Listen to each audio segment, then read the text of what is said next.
to knock him out in the middle rounds, and if you don't, weaken him enough so you could coast to a victory. That was the strategy, and that strategy worked. Tyson Fury is naturally the bigger man. He throws a very, very hard punch. Maybe not as hard a punch as Wilder's right hand, but if you press the action, the guy can't get off that right hand to hurt you, and then he's too weak to do any damage. Hold them up high. Will you not entertain? Okay, whatever. Cheers. The champ is here. I've got Jose Suleiman's tie on. Oh, is that got a really? Gypsy King suit on. And you're looking up at the green belt, the one belt that you've waited to get, that you've always wanted in your career. This belt is the one that's evaded me over the years, and I've now finished off my collection, a big collection of every belt in boxing. Big shout out to my team, the promoters, everybody who believed in me. Big shout out Bob Arum and Frank Warren for making this reality, a dream. We always had a dream of coming over to Las Vegas and taking over. And putting on great fights. And you know, tonight the world was watching Bob. Yep. And they got to see two undefeated heavyweight champions in their prime do battle. That is true. Deontay Wilder, let me tell you, he never went down easy. I've got a lump on the side of my temple here. I don't know what's happened with it. It's come right out. Hit me hard there. But I just had to overcome a lot in this thing tonight, and I just always believed that if he couldn't beat me when I was only 50% the man I am today, then he never had a chance tonight. Well, thank you very much for the opportunity, and can't wait for the next fight, the rematch, hopefully, if he wants it. You put Deontay Wilder down for only the second time in his professional career. How many times did I put him down? Well, you put him down twice, but he was down once in 2010. The first time coming in round 3. What was going through your mind at that point? I was pretty pissed because I predicted round 2. You sure did, and I held you to that. Yeah. I'll take round 3. It was all right. I take all the money because I predicted round 7. He did. Go back and watch on Top Race YouTube. He must know something about boxing, but you stuck tried and true to the game plan, and that was to jump on him from the very start, and that's exactly what you did. I said, you know, we didn't mind revealing the game plan. Now, we had nothing to hide. Right. I said what I was going to do, run across the ring to him, put him on the back foot, and unload big shots on him. And I know at 6'9" and 270 pounds, if I hit anybody, I'll knock them spark out. I've never been the type of boxer to sit down on my punches and let fly. I've always been a slick master boxer, jab, move, get out the way of everything. When I made the decision to move from Ben Davison, who'd done a fantastic job, by the way, I'd done it for a reason. And everybody was like, this is a bad move, a really bad move. But, you know, it worked out for the best. And I believed in Sugar Hill. I believed in the style that he teaches. And I knew that we'd get it right on the night. We did everything that I did in the ring tonight. We practiced in the gym, setting up off the jab and landing the detonation right hand. And Deontay Wilder's a very tough guy. He took a lot of good rights. And I think they done the right thing, because it was only a matter of time before he got severely hurt. He was very tired in there.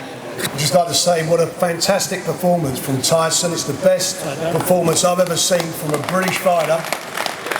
In my time in boxing, it's the most exciting win, and when you think where he's come from in the last 2 years to where he is today, what an achievement.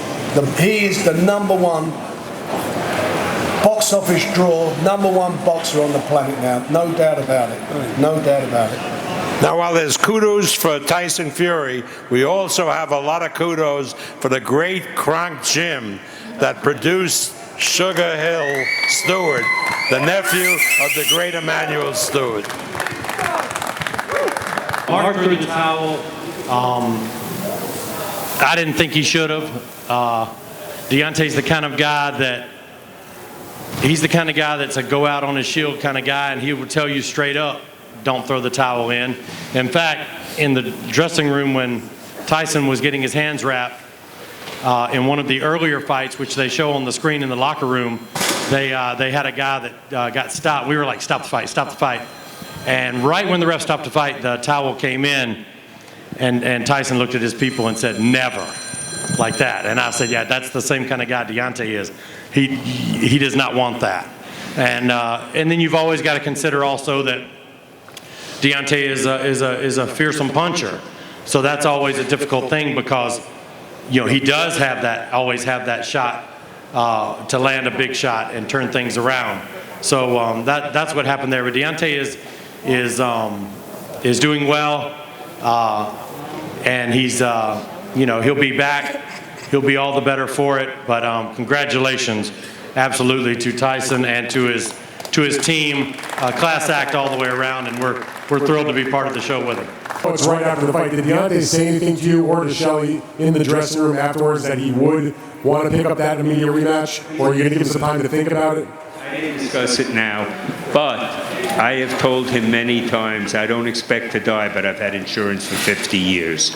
You have the rematch for a reason, no matter what. Jay, what is the extent of Deontay's injuries, if any?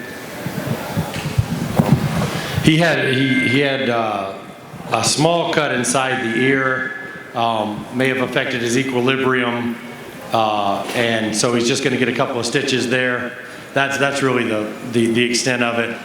It was a tough, grueling fight with a tough, grueling fighter, and so coming from 2 fights in a row, November, February, which he loves to be active, but this will give him some time to enjoy things, enjoy his family, and rest up a little bit. So I think that's what'll be the next step.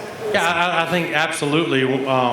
You know, my guess is, knowing him like I do, that he will absolutely want to rematch. And I mean, these guys have put on 2 tremendous fights already. So I certainly think that the public, you know, will want it, and I think we'll want it, and I think they'll want it.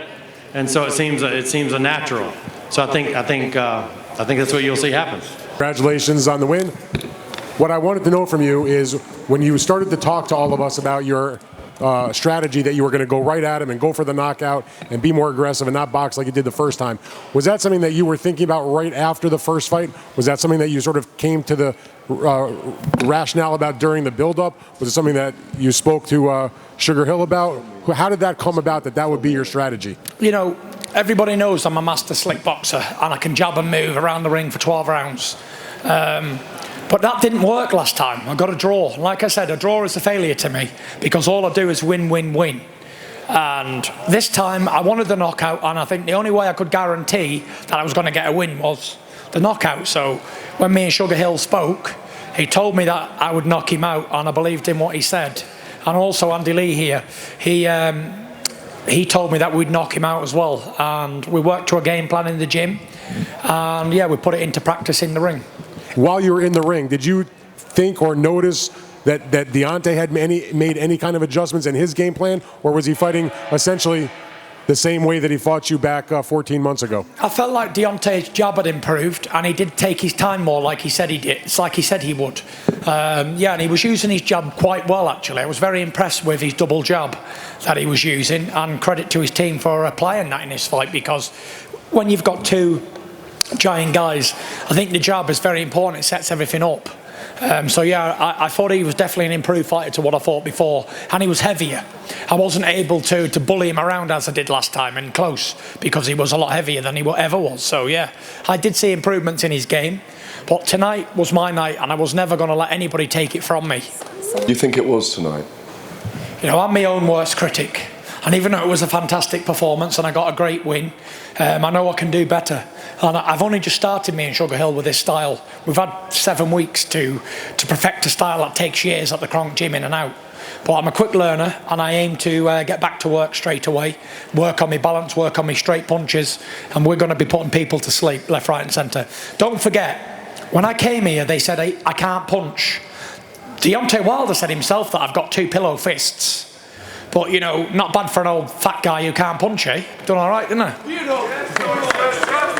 And finally, Deontay might need a bit of time to recover from this. Is there any prospect that you could fight Anthony Joshua next and then Wilder afterwards? You know, The spoils of war has just happened. I need to enjoy this victory. Deontay will need time to recover from the fight, but I'm almost sure that he'll take a rematch because he's dynamite puncher, and at any time he can take somebody out, and with that danger, then you're always in a fight. So I'm pretty sure we'll do it again. We're running back again if he wants to, but if he doesn't want to, then these are me promoters, and you know, whatever they want to do, I'm happy with. Whoever's next will get the same treatment. That's for sure.